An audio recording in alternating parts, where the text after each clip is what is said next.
আমাৰ ইয়াতে সুবিধা আদৰ্শ গাঁৱত পাহাৰৰ পৰা পানী আহে, চাফা পানী আহে, কোনো ইয়াত আইৰণ চাইৰণ নাই। অহা যোৱা মানুহো খাব পাৰে, ইয়াত গা পা ধুব সুবিধা হয়। স্কুলৰ ল'ৰা ছোৱালীও খাব পাৰে, এইটো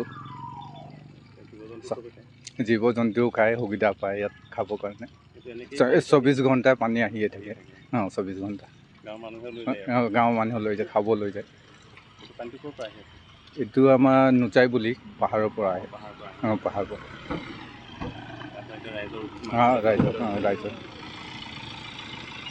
এই ক্ষেত্ৰত বিশেষকৈ মানে এই পাহাৰৰ পৰা পানীটো অনা হৈছে, নিজৰাৰ পৰা।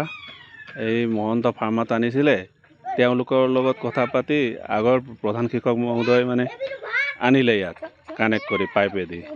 এতিয়া ৰাইজৰ কাৰণে সুবিধা হৈছে, লগতে আমাৰ স্কুলৰ এই ধোৱা পখালা কামত সুবিধা হৈছে।